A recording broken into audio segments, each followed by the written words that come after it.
Welcome, brave souls, to Dreadful Diaries, where the shadows whisper secrets and the night holds untold horrors. If you crave the thrill of the unknown, make sure to subscribe and join our community of fellow horror enthusiasts. Now, dim the lights, grab a blanket, and let's dive into our first tale of terror. It was an ordinary Friday afternoon at Crestwood High.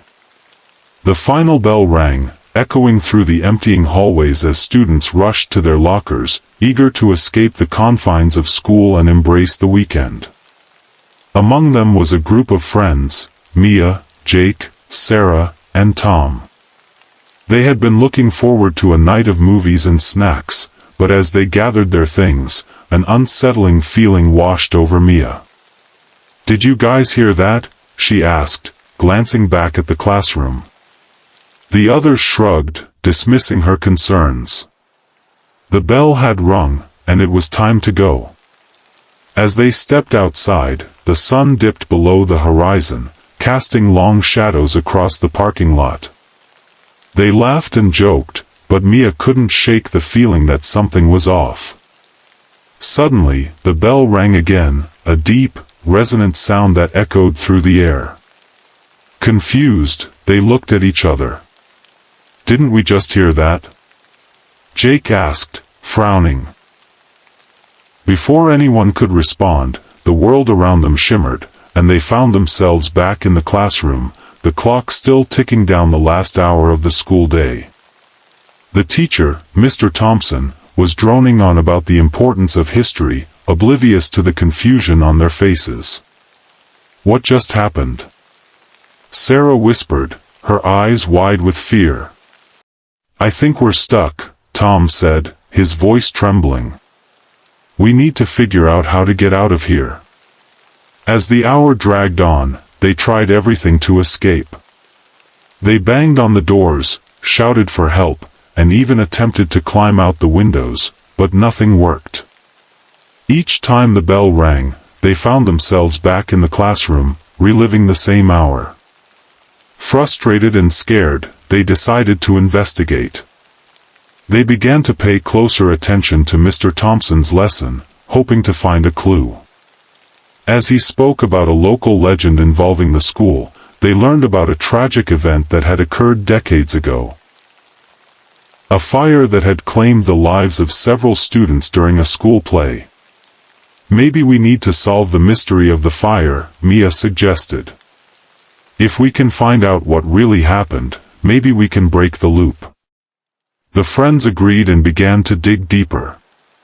They spent the next few loops gathering information, interviewing teachers, and searching the school's archives.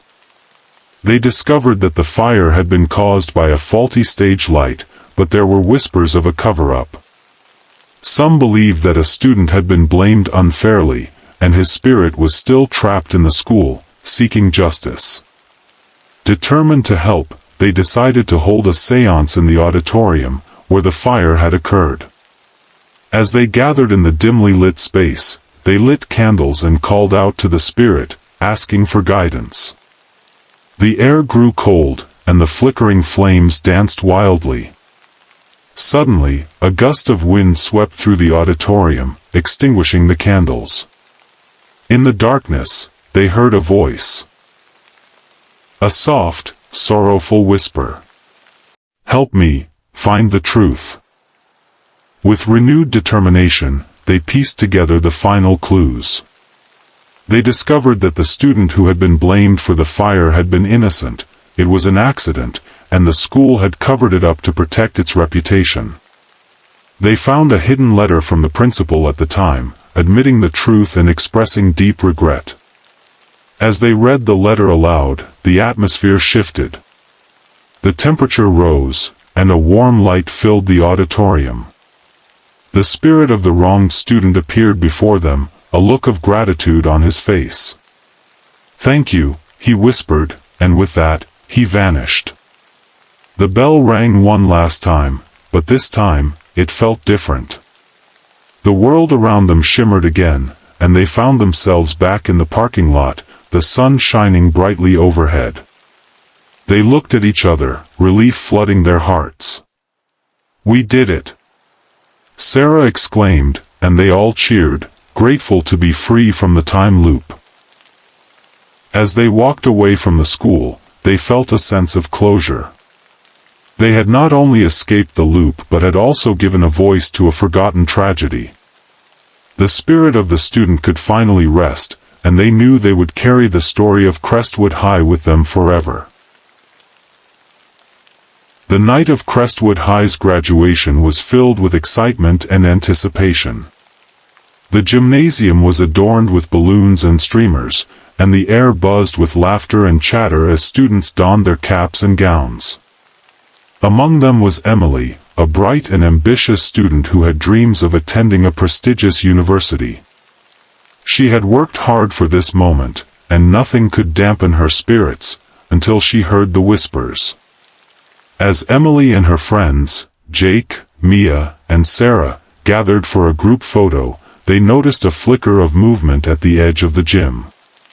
A figure in a white dress stood by the entrance, her long hair cascading down her back. Emily squinted, trying to get a better look, but the figure vanished as quickly as she had appeared. "Did you see that?" Emily asked, her heart racing. "See what?" Jake replied, looking puzzled. "Never mind," she said, shaking off the feeling. It was probably just her imagination, fueled by nerves. As the ceremony began, the students took their seats, and the principal delivered a heartfelt speech.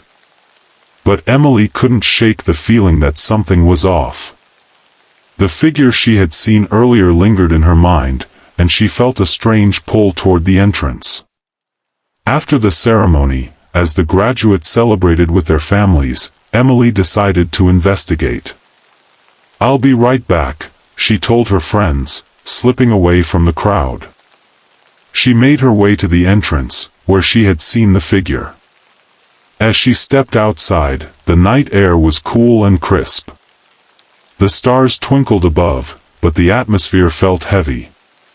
Suddenly, she heard a soft voice calling her name. "Emily."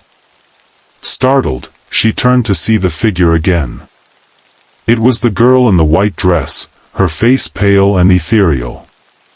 "Help me," the ghost pleaded, her eyes filled with sorrow. "Who are you?" Emily asked, her heart pounding. "I'm Lily," the ghost replied. "I was supposed to graduate last year, but I never made it. I need you to uncover the truth so I can move on." Emily felt a chill run down her spine. "What happened to you?" Lily's expression darkened. "There was an accident. I was driving to the ceremony, but I never arrived. They said it was my fault, but I wasn't to blame. Please, you have to find out what really happened." Determined to help, Emily returned to her friends and shared what she had seen. "We need to find out more about Lily," she said. "There must be something in the school records or with the teachers." The group agreed to investigate. They spent the next few days digging through old yearbooks, newspaper articles, and school records. They learned that Lily had been a star student, beloved by her peers and teachers. But the accident had cast a shadow over her memory. The official report stated that she had been speeding and lost control of her car, but Emily sensed there was more to the story. One evening, while searching through the local library's archives, they stumbled upon an article that caught their attention. It detailed a mysterious car accident involving a vehicle that had been tampered with. The article mentioned that the brakes had been cut, suggesting foul play. "This doesn't add up," Mia said, her brow furrowed. "If someone sabotaged her car, then she wasn't at fault." With this new information, they decided to confront the school's former principal, Mr. Harris, who had been in charge during the time of Lily's accident. They found him in his office, now retired but still passionate about his former students. "Mr. Harris, "We need to talk about Lily," Emily said, her voice steady but urgent. "We believe her accident wasn't an accident at all."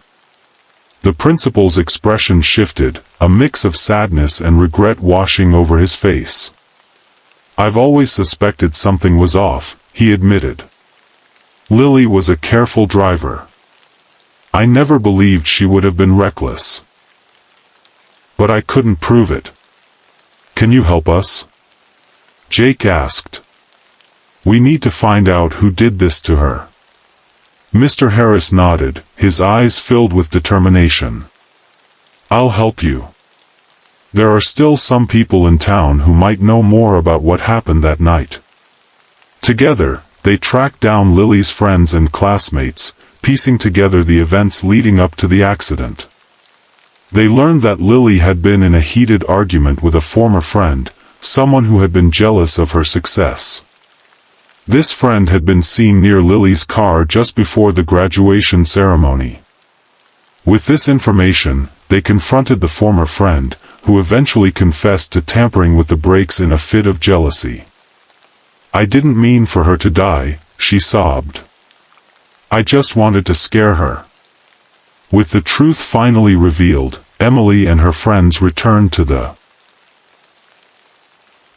It was a typical Tuesday at Maplewood High, and the halls buzzed with the usual chatter of students. Among them were 4 friends: Alex, Jenna, Mark, and Lily.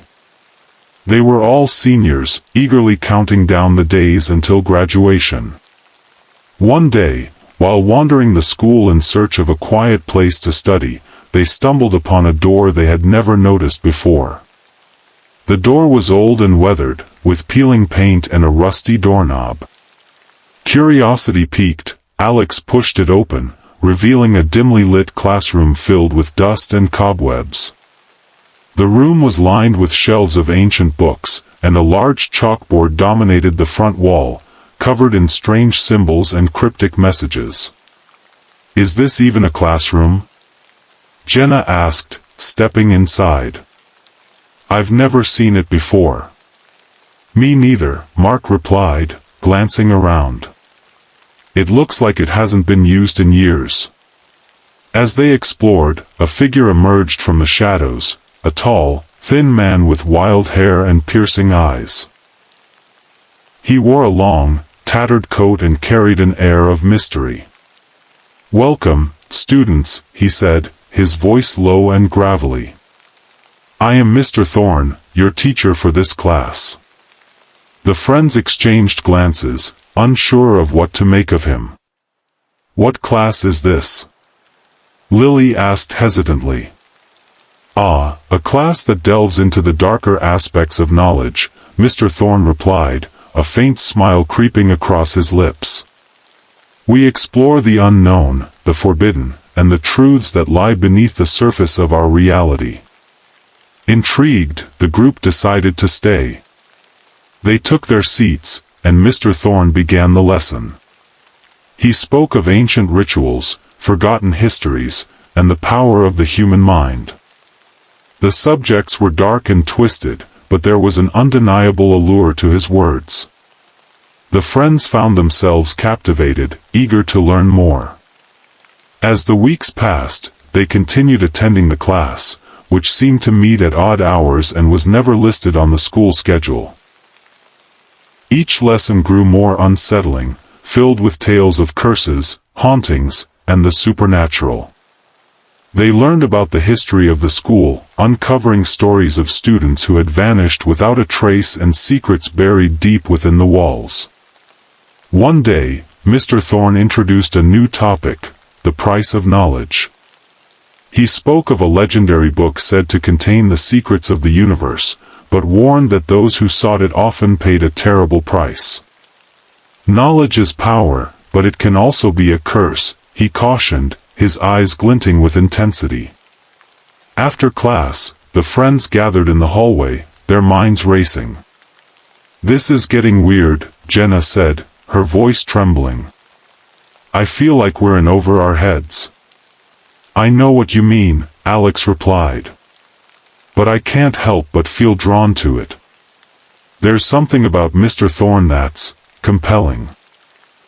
As they discussed their experiences, they noticed a group of students standing nearby, whispering and pointing at them. One of them, a girl named Sarah, approached. "You guys are in that class, aren't you?" she asked, her voice low. "Yeah, why?" Mark replied, curious. "Be careful," Sarah warned, glancing around as if someone might overhear. "That class is dangerous. People have gone missing after taking it. No one remembers them, and the school pretends it never happened." The friends exchanged worried looks. "What do you mean?" Lily asked, her heart racing. "I mean, you need to stop going," Sarah urged. "Mr. Thorne isn't who he seems. He's not even a real teacher. He's something else." Determined to uncover the truth, the group decided to investigate. They began digging through old school records and talking to teachers and staff. What they found was chilling. There were no records of Mr. Thorne, and several students had indeed vanished over the years, all last seen attending his class. That night, they returned to the classroom, armed with flashlights and a sense of dread.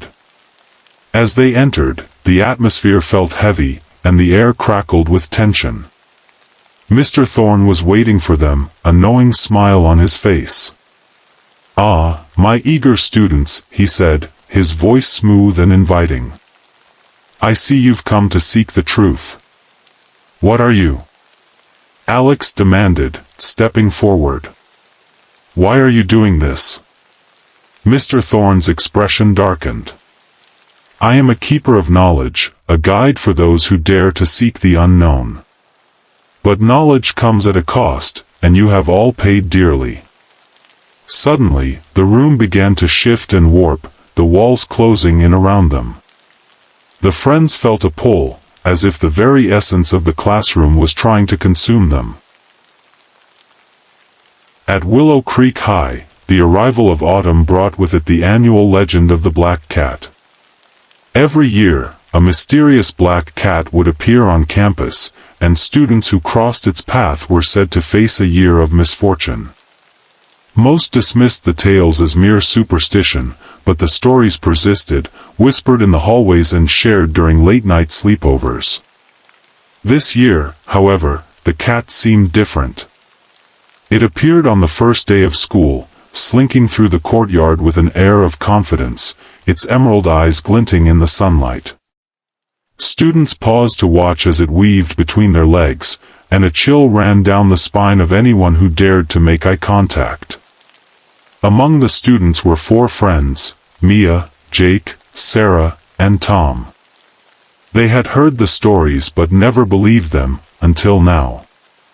As they gathered for lunch, they spotted the black cat lounging on a bench, grooming itself nonchalantly.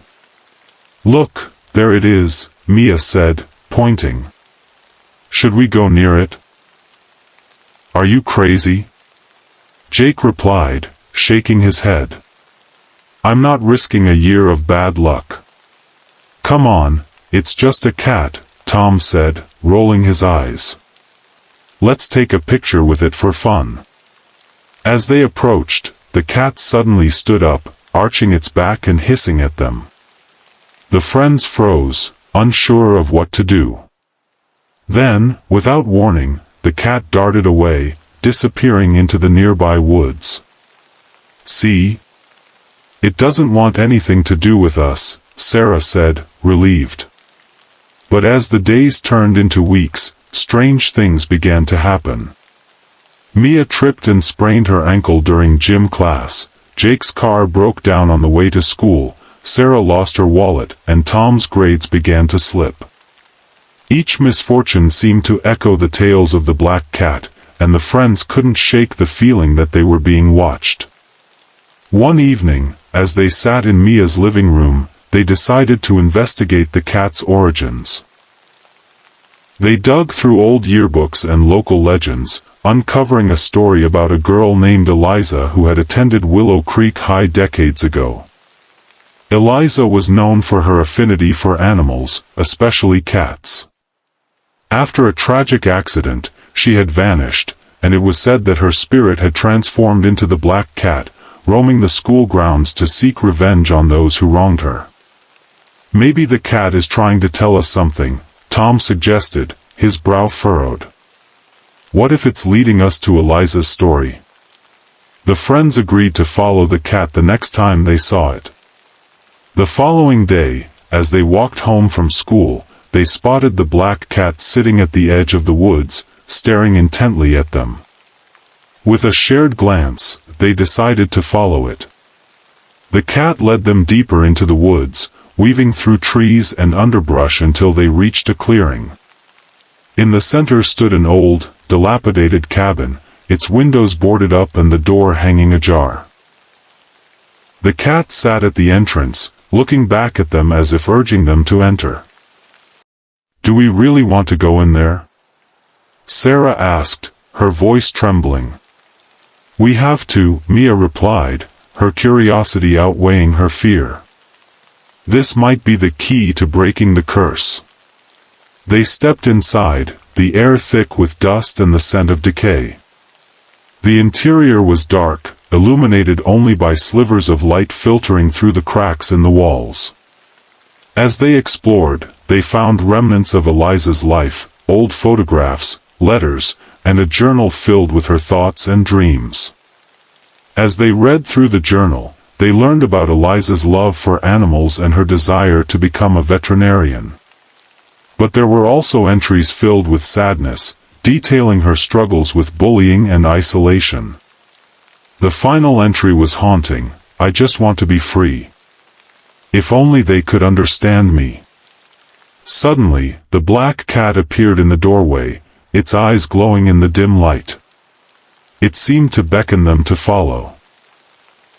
They stepped outside, and the cat led them to a nearby tree, where they discovered a small, weathered box buried in the roots. Inside the box were Eliza's belongings, a locket, a few coins, and a note that read, "To those who find this, know that I am not angry. I just want to be remembered."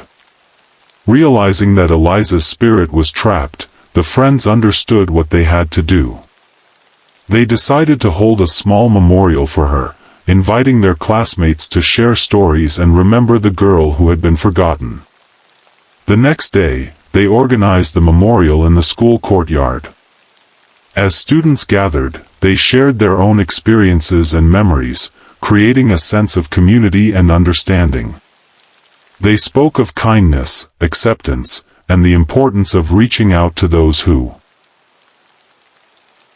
It was a typical Friday afternoon at Crestview High, and the excitement in the air was palpable. The students in Mr. Thompson's advanced science class were buzzing with anticipation for their final project, a complex experiment involving quantum physics and dimensional theory. The group consisted of 4 friends: Ethan, Mia, Jake, and Lily. They had spent weeks preparing, and today was the day they would finally put their plan into action. "Are you sure we have everything?" Mia asked, glancing over the list of materials one last time. "Relax, we've got this," Ethan replied confidently. "We just need to follow the instructions carefully." As they set up their equipment in the lab, the atmosphere was charged with energy. They had built a makeshift particle accelerator using a combination of old lab equipment and some innovative modifications. The goal was to create a controlled reaction that would allow them to observe the effects of quantum fluctuations. "Okay, everyone ready?" Jake said, adjusting his glasses. "Let's do this." With a collective nod, they activated the machine. The room filled with a low hum, and the lights flickered as the accelerator powered up. They watched in awe as a swirling vortex began to form in the center of the lab, pulsating with vibrant colors. "Is it supposed to look like that?" Lily asked, her eyes wide with a mix of excitement and fear. I think so," Ethan replied, but his voice lacked conviction. Suddenly, the vortex expanded, and a blinding flash of light filled the room. The friends shielded their eyes, and when they looked again, the vortex had transformed into a swirling portal, shimmering with an otherworldly glow. "Did we just open a portal?" Mia gasped, her heart racing. Before they could react, a loud roar echoed from the portal, and a massive creature emerged. It was unlike anything they had ever seen, tall and sinewy, with dark scales and glowing eyes. The creature let out a terrifying screech, sending the students scrambling backward. "Close the portal. Close it now," Jake shouted, panic rising in his voice. Ethan rushed to the control panel, frantically pressing buttons, but the machine sparked and sputtered, refusing to respond. More creatures began to pour through the portal, each more grotesque than the last. They had unleashed a horde of nightmarish beings from another dimension.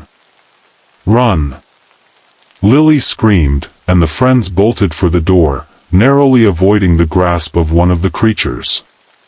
They burst into the hallway, their hearts pounding. The school was in chaos. Students and teachers were screaming and fleeing as the creatures rampaged through the building.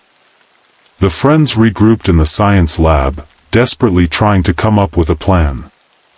"We need to find a way to reverse the experiment," Ethan said, his mind racing. "If we can close the portal, maybe we can send them back." "But how?" Mia asked, glancing nervously at the door as the sounds of destruction echoed outside. "Let's look for the original instructions," Jake suggested. "There has to be something in there about shutting it down." They rifled through their notes and textbooks, searching for any clue that could help them. As they pieced together the information, they realized that they needed to create a counter-frequency to destabilize the portal. "Okay, we need to generate a specific sound wave," Ethan explained. "If we can amplify it through the machine, it should close the portal." "Where do we get the sound wave?" Lily asked, her voice trembling. "I have an idea," Jake said, pulling out his phone. "We can use a sound generator app. I'll set it to the frequency we need." As Jake worked on his phone, the creatures outside began to break through the door, their claws scraping against the metal. The friends could feel the panic rising, but they knew they had to act fast. "Almost there," Jake shouted, his fingers flying over the screen. "Just a few more seconds." With a final tap, he activated the sound wave, and the room filled with a low, resonating hum. The creatures paused, their heads tilting in confusion as the sound washed over them. "Now, Ethan. Activate the machine," Mia urged. Ethan rushed to the control panel, flipping switches and pressing buttons. The portal flickered, and the creatures began to writhe, their forms distorting as the sound wave intensified. "Keep it going," Lily shouted, her heart racing as the creatures grew more agitated. With a final surge of energy, the portal began to collapse in on itself, the creatures screeching in protest. The friends held their breath, watching as the last of the creatures were pulled back into the vortex. Suddenly, with a blinding flash, the portal imploded, leaving the lab in silence.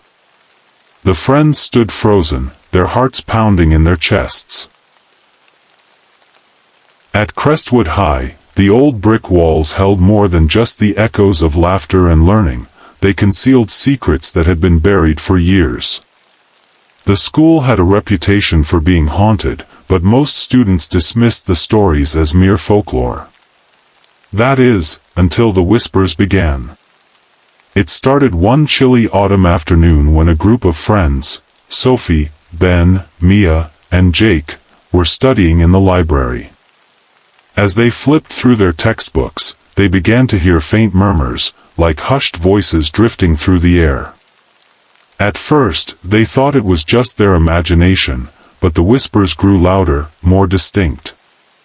"Did you hear that?" Sophie asked, glancing around the library. "Hear what?" Ben replied, looking puzzled. "It sounds like voices," Mia said, straining to listen. "Like someone is talking behind the walls." Jake rolled his eyes. "It's probably just the wind or something. This place is old, it creaks and groans." But as the days went by, the whispers became impossible to ignore. They seemed to emanate from the very walls of the school, echoing through the hallways and classrooms. Students began to report hearing snippets of conversations, secrets about their classmates and teachers that no one should have known. One afternoon, while walking down the hallway, Sophie and her friends heard a voice clearly say, "She's hiding something. Everyone thinks she's perfect, but she's not."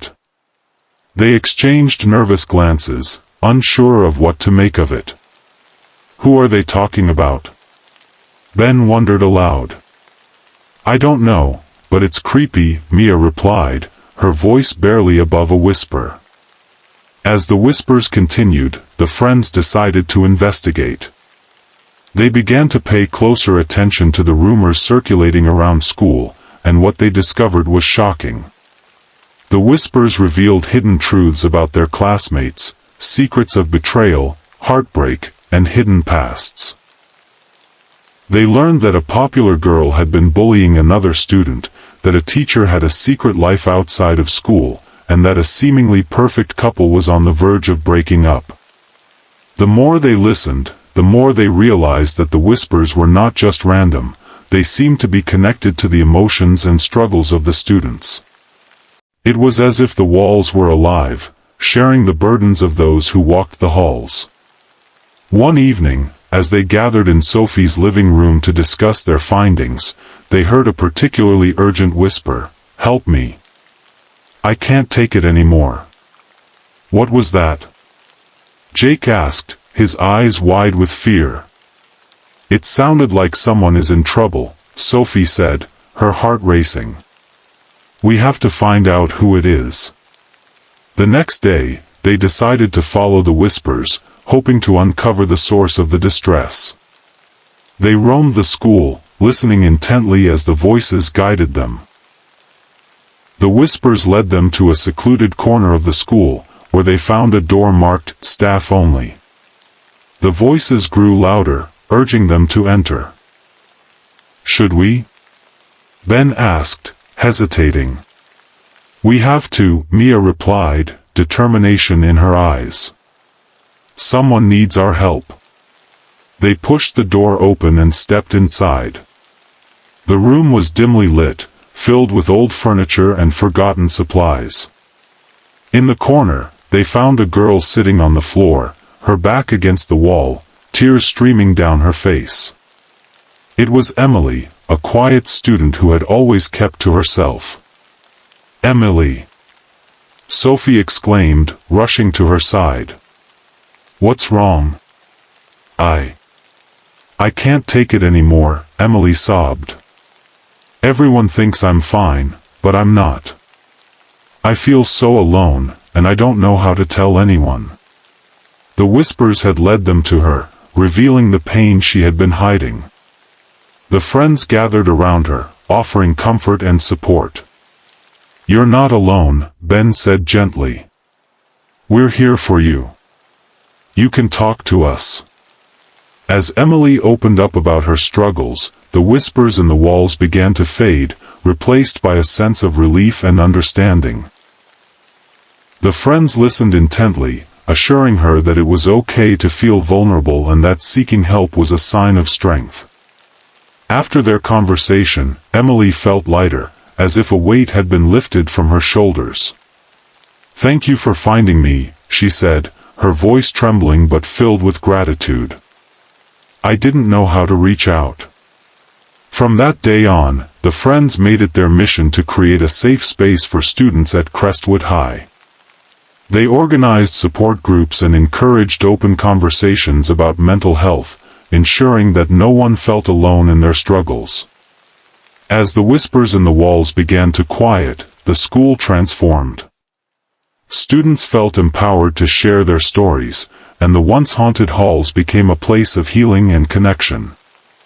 The walls, once filled with secrets, now echoed with laughter and understanding. At Maplewood High, the old gymnasium stood as a relic of the past, its wooden floors worn and polished by years of use. It was a place of memories, where students had cheered for their teams and celebrated victories. But it was also a place shrouded in mystery and whispers of the supernatural. Legend had it that the spirit of Coach Thompson, a beloved coach who had tragically died during a game decades ago, haunted the gym. As the new school year began, a group of friends, Emma, Jake, Mia, and Ryan, decided to join the basketball team. They had heard the stories about the old gym but dismissed them as mere folklore. However, as they began their practices, strange occurrences started to unfold. During their first practice, the team was running drills when they heard a sharp whistle echoing through the gym. The sound was unmistakable, and the players froze, looking around in confusion. "Did anyone else hear that?" Emma asked, her heart racing. "Yeah, but it's probably just the acoustics in here," Jake replied, trying to sound nonchalant. As the weeks went by, the whistle became a regular occurrence. It seemed to come from nowhere, cutting through the noise of bouncing basketballs and shouting players. The team members began to feel uneasy, especially when they noticed ghostly figures practicing in the shadows of the gym late at night. One evening, after a particularly grueling practice, the friends decided to stay late to shoot some hoops. The gym was dimly lit, and the atmosphere felt heavy. As they played, they heard the whistle again, followed by the sound of sneakers squeaking on the hardwood floor. "Okay, this is getting creepy," Mia said, glancing around nervously. "I don't like this." "Let's just finish up and get out of here," Ryan suggested, trying to keep the mood light. But as they continued to play, they noticed a figure standing at the far end of the gym. It was a man in a vintage basketball uniform, his face obscured by shadows. He seemed to be watching them intently, and the friends exchanged worried glances. "Is that Coach Thompson?" Emma whispered, her voice trembling. Suddenly, the figure raised a hand and blew a whistle, the sound echoing through the gym. The friends froze, their hearts pounding. The ghostly coach gestured for them to come closer. "Should we?" Jake asked, his voice barely above a whisper. "We have to find out what he wants," Emma replied, her curiosity getting the better of her fear. As they approached the figure, the air grew colder, and the lights flickered. The ghostly coach pointed to the basketball court, where a faded scoreboard hung, displaying the final score of a long-forgotten game. The friends could feel a sense of urgency in the air, as if the coach was trying to communicate something important. "Maybe he wants us to play," Mia suggested, her eyes wide with excitement. With a nod of agreement, they picked up the basketballs and began to shoot hoops. As they played, they felt an inexplicable energy coursing through them, as if the spirit of Coach Thompson was guiding their movements. They played with a passion they had never experienced before, and the ghostly figure watched with an approving nod. Suddenly, the scoreboard flickered to life, displaying the score of the last game Coach Thompson had coached before his untimely death. The friends exchanged glances, realizing that the coach was reliving his final moments, and they were part of it. As the game continued, the atmosphere shifted. The friends could hear the cheers of an invisible crowd, and the spirit of the coach seemed to grow more animated. He blew his whistle again, signaling for them to switch positions and try new plays. They followed his lead, feeling a connection to the past and the legacy of the coach. After what felt like hours of playing, the ghostly figure began to fade, a look of satisfaction on his face. As he disappeared, the whistle echoed one last time, and the gym fell silent. Breathless and exhilarated, the friends stood in the center of the court, their hearts racing. What just happened? Ryan asked, still trying to process the experience. I think we helped him, Emma said, her voice filled with awe. He wanted us to remember him and the love he had for the game. From that day on, the friends made it their mission to honor Coach Thompson's legacy. They organized a memorial game in his name, inviting the entire school to participate. The event was a huge success, filled with laughter, camaraderie, and a sense of community. As they played, they could feel the spirit of Coach Thompson watching over them, guiding them from the sidelines. The whispers in the gym faded, replaced by the sounds of joy and celebration. The old gym, once haunted by sorrow, had transformed into a place of remembrance. It was a typical Monday morning at Crestwood High, but the atmosphere was heavy with unease. The students were buzzing with concern over the sudden disappearance of their classmate, Alex.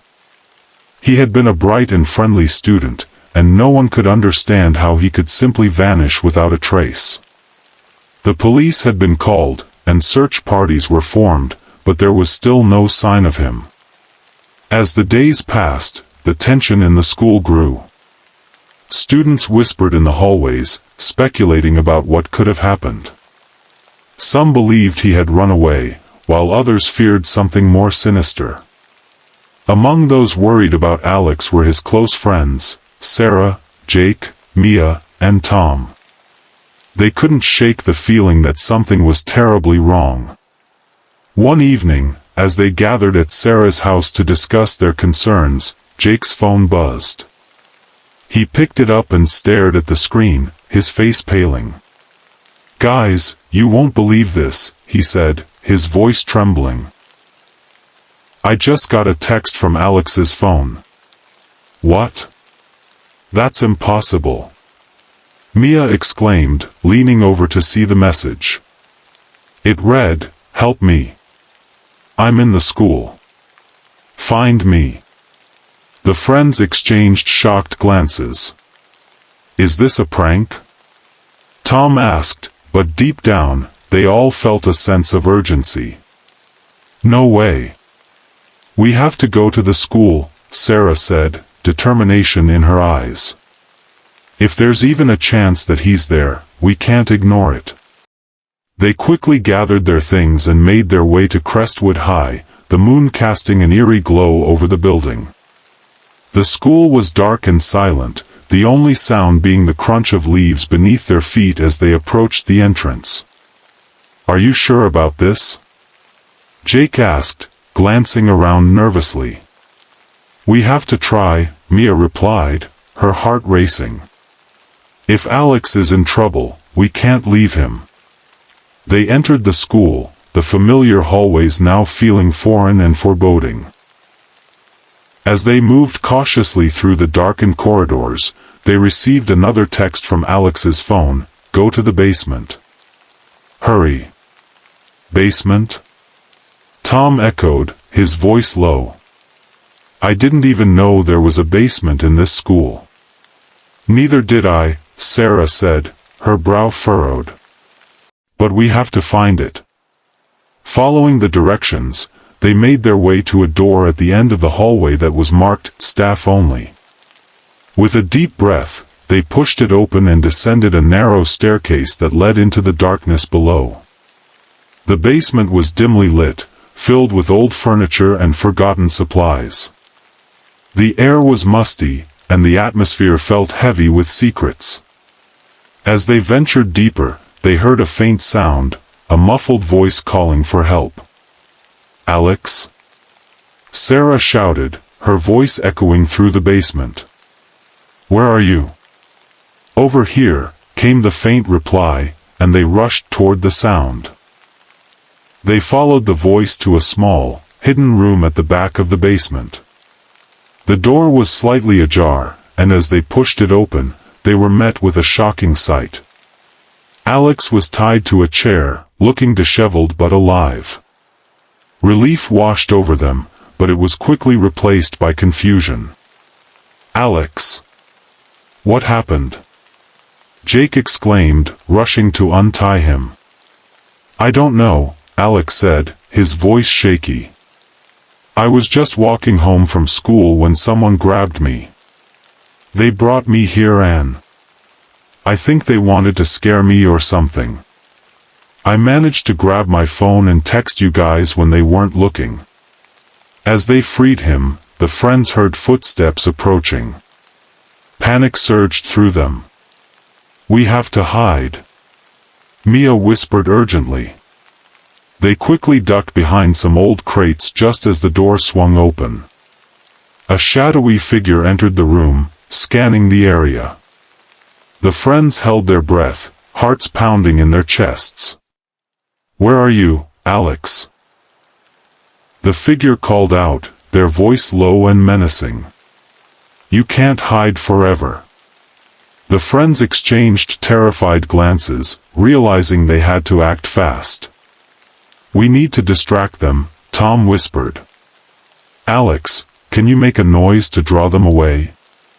Alex nodded, and with a deep breath, he knocked over a stack of boxes, creating a loud crash.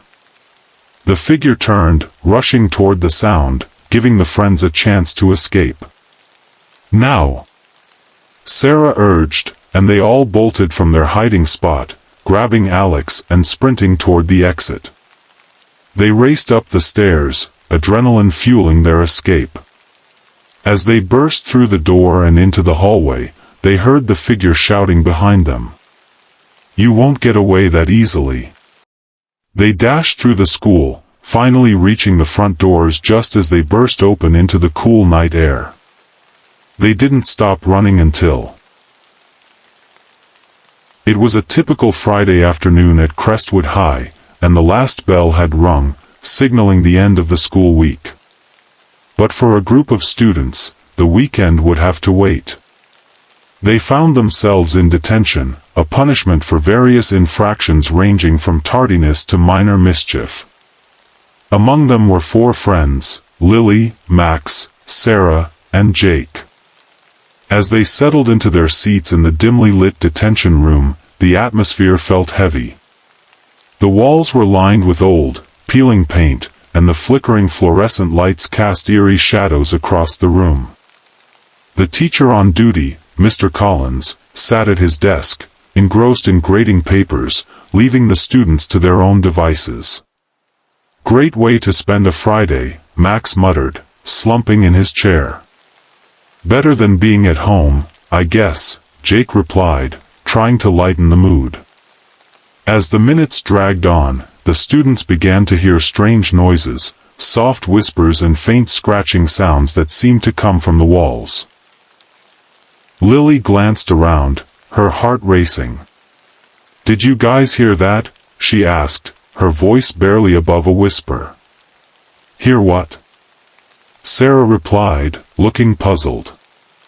"Those noises, it sounds like something is moving," Lily insisted, her eyes darting toward the corner of the room. Max rolled his eyes.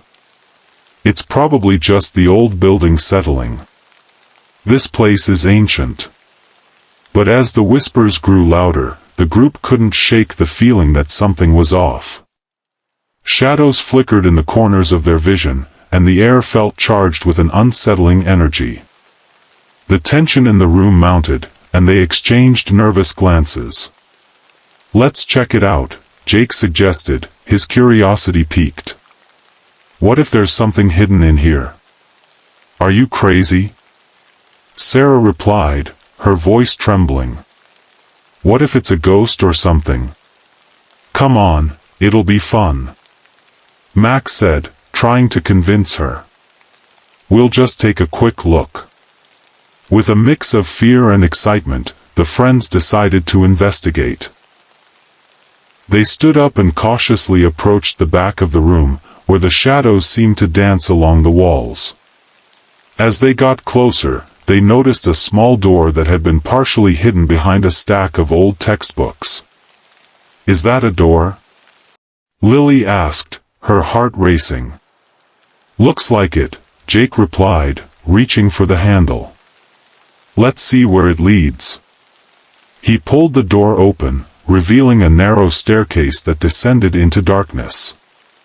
The air was cool and musty, and a faint smell of damp earth wafted up from below. "Are we really doing this?" Sarah asked, her voice shaking.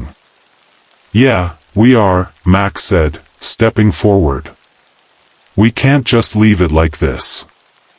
With a deep breath, they descended the stairs, the sound of their footsteps echoing in the silence. At the bottom, they found themselves in a small, dimly lit room filled with old, dusty artifacts, candles, strange symbols painted on the walls, and remnants of what looked like a makeshift altar. "What is this place?" Lily whispered, her eyes wide with fear. "I think it's some kind of ritual room," Jake said, examining the symbols. "These look like they're from some ancient practices." Suddenly, the whispers returned, louder and more insistent. The friends felt a chill run down their spines as they realized the voices were calling out to them, urging them to leave. "We should go back," Sarah said, her voice trembling. "This is too creepy." But before they could turn to leave, the door slammed shut behind them, trapping them inside. Panic surged through the group as they rushed to the door, but it wouldn't budge. "Great, just great!" Max exclaimed, pounding on the door. "What do we do now?" "Look!" Lily pointed to the altar, where a flickering candle suddenly ignited, casting an eerie glow over the room. The shadows on the walls began to shift and swirl, forming shapes that seemed to dance in the light. "Maybe we can perform a ritual to get out of here," Jake suggested, his voice filled with desperation. "We need to appease whatever is in this room." "Are you serious?" Sarah replied, her eyes wide with fear. "What if we make it worse?" "We don't have a choice," Max shouted. "We need to try something." With no other options, they gathered around the altar and began to mimic the movements they had seen in the symbols on the walls. They lit candles and recited the words they could remember from the strange markings, hoping to calm whatever spirit was haunting the room. As they chanted, the whispers grew louder, swirling around them like a tempest. The shadows began to take form, revealing ghostly figures of students from long ago, trapped in the same room, there. At Silver Oak High, the night of the full moon was always met with a mix of excitement and trepidation. The school had a long history, and with it came tales of ghostly apparitions that roamed the halls under the light of the full moon. Students whispered about the sightings, recounting stories of shadowy figures reenacting tragic events from the school's dark past. As the full moon approached, a group of friends, Ella, Noah, Mia, and Lucas, decided to investigate the legends for themselves. They had heard the stories of a tragic accident that had occurred decades ago during a school dance, where a fire broke out, claiming the lives of several students. The friends were determined to uncover the truth behind the haunting. On the night of the full moon, they gathered at Ella's house, armed with flashlights and a sense of adventure. "Are you guys ready for this?" Ella asked, her heart racing with a mix of excitement and fear. "Absolutely," Noah replied, grinning. "Let's see if the stories are true." As they made their way to the school, the moon hung high in the sky, casting an eerie glow over the campus. The air was thick with anticipation, and the friends could feel the weight of history pressing down on them. Once they arrived, they entered through a side door that was usually locked. The familiar hallways felt different in the moonlight, shadows stretching and shifting as they moved. They decided to start their investigation in the gym, the site of the infamous dance. As they stepped into the gym, the atmosphere shifted. The air felt charged, and a chill ran down their spines. The moonlight streamed through the windows, illuminating the dusty floor and the remnants of old decorations. Suddenly, they heard a faint sound, a soft melody playing from an old record player that had been left behind. "Is that music?" Mia asked, her eyes wide. "It sounds like a waltz," Lucas said, straining to listen. "But there's no one here." As they moved closer to the sound, they noticed ghostly figures beginning to materialize in the gym. Students dressed in vintage clothing danced gracefully, their faces serene yet sorrowful. The friends stood frozen, captivated by the haunting scene unfolding before them. "Are we really seeing this?" Ella whispered, her voice trembling. The figures continued to dance, oblivious to the living intruders. As the friends watched, they noticed that the dancers were reenacting the moments leading up to the fire. Laughter filled the air, but it was tinged with an underlying sense of foreboding.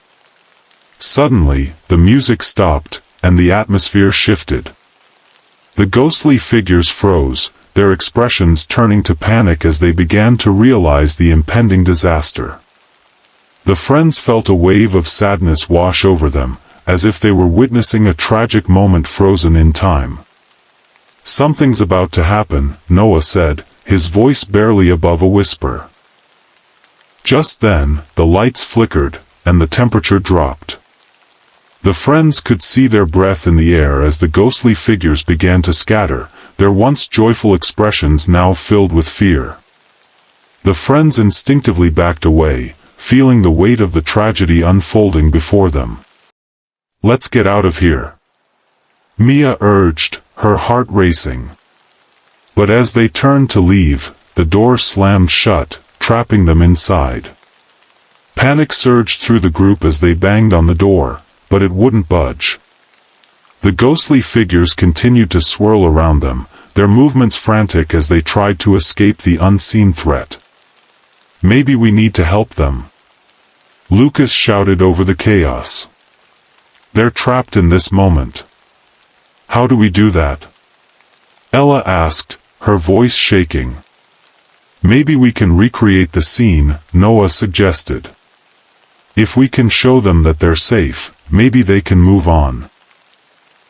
With no other options, the friends quickly gathered in the center of the gym, mimicking the dance they had seen. They moved in sync, trying to capture the essence of the waltz, hoping to bring a sense of calm to the panicked spirits.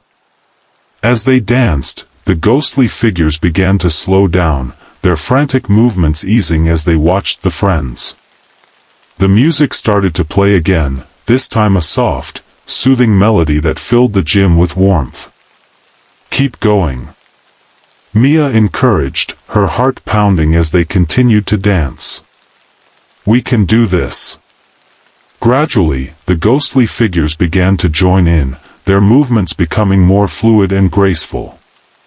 The friends felt a connection with the spirits, as if they were bridging the gap between the past and the present.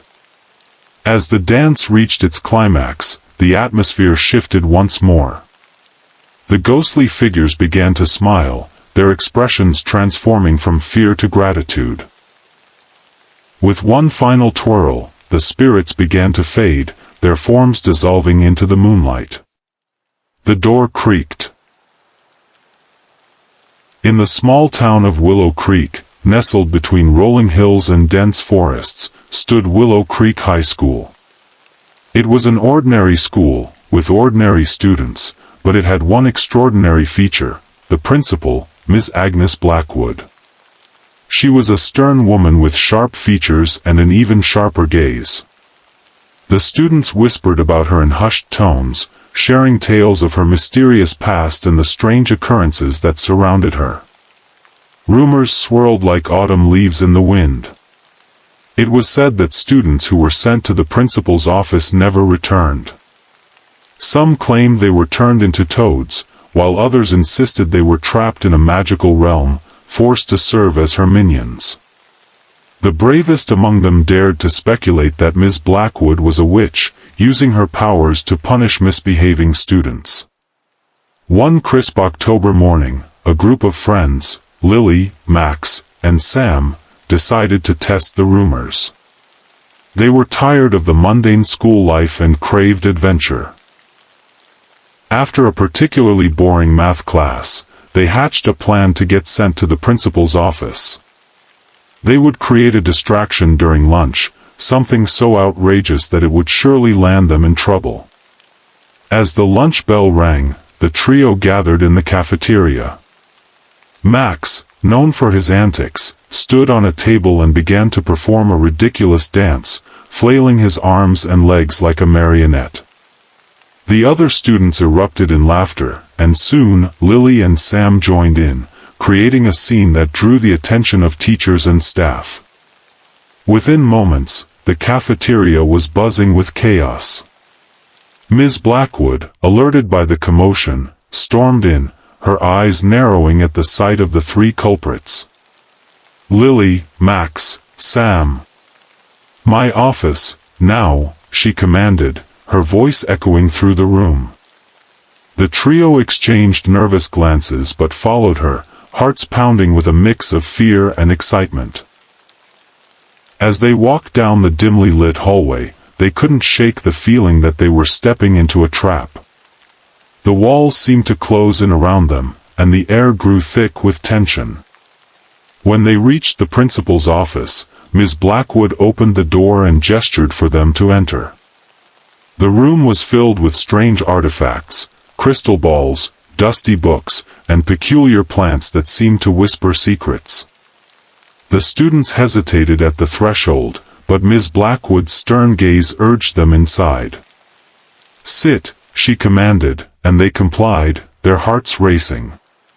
"You think this is a game, don't you? Disrupting my school, making a mockery of authority?"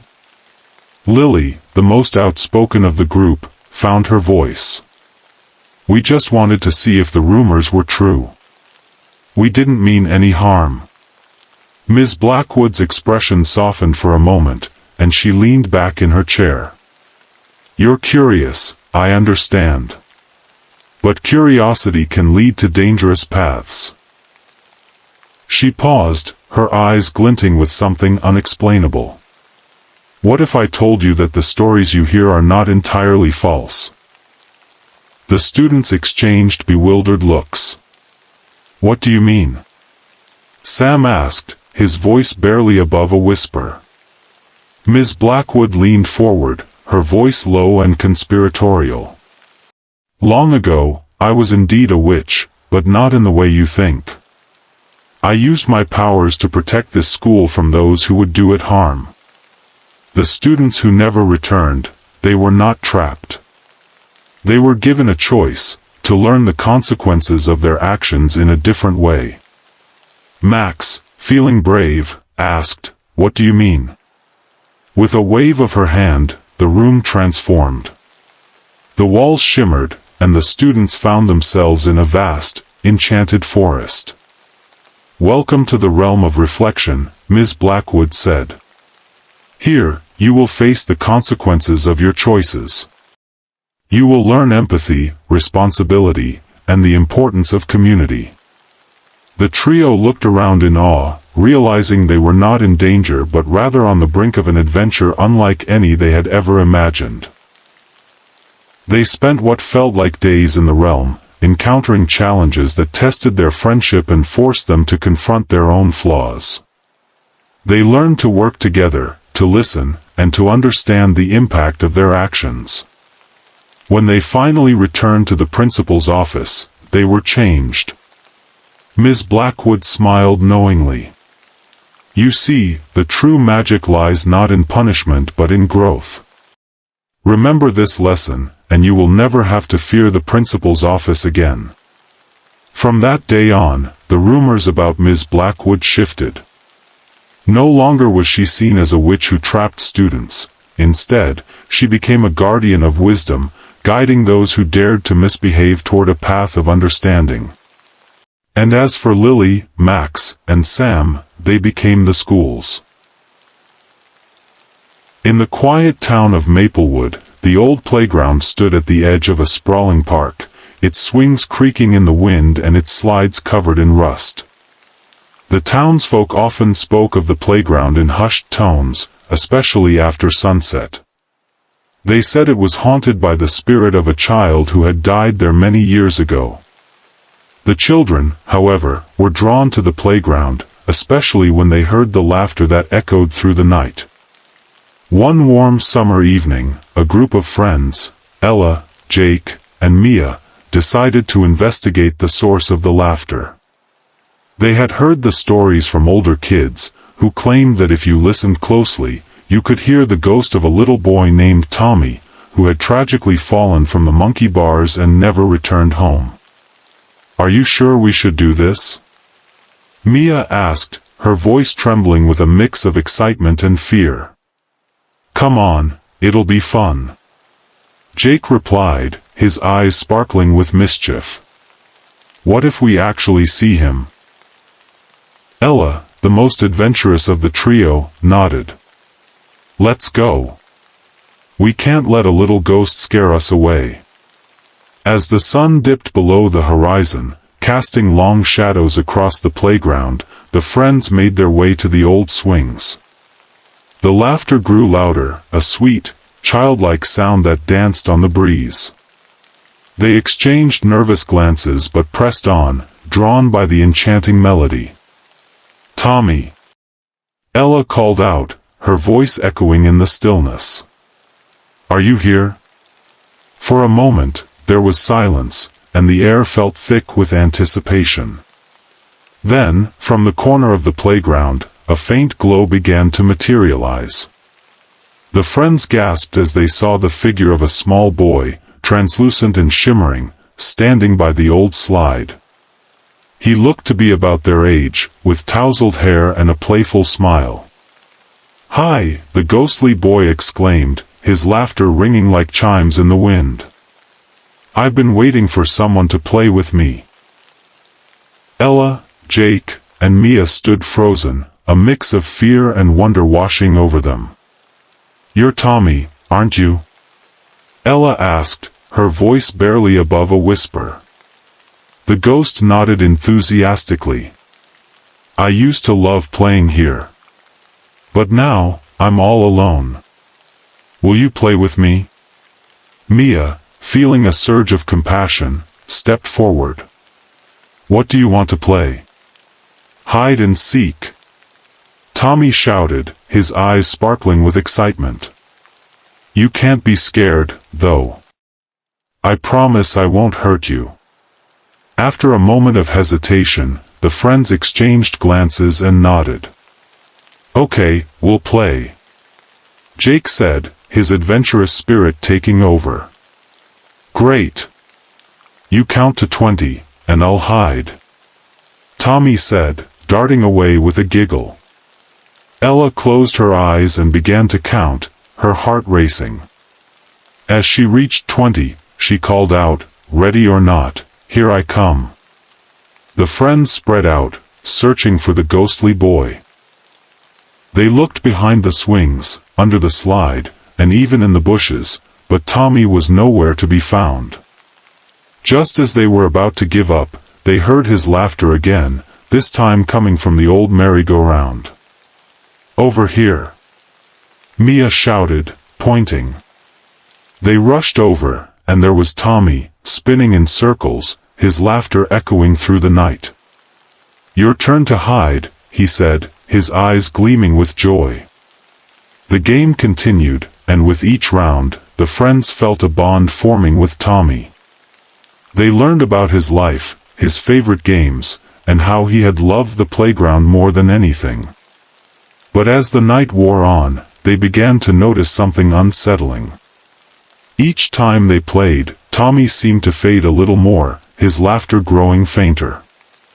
"Tommy, are you okay?" Ella asked, concern etched on her face.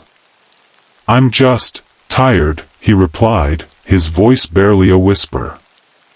"I've been waiting for so long. I just wanted someone to play with." Realization dawned on the friends. Tommy wasn't just seeking companionship, he was trapped between worlds, unable to move on. They had to help him find peace. "Tommy, you need to go to the light," Jake said gently. "You don't have to stay here anymore. We'll remember you, and we'll tell everyone about you." Tommy looked at them, his eyes filled with a mix of hope and sadness. "But I don't want to be alone again." "You won't be alone," Mia reassured him. "You'll always be in our hearts. We'll tell your story, and you'll live on in our memories." With a deep breath, Tommy nodded. "Okay. I'll try." As the friends held hands, they closed their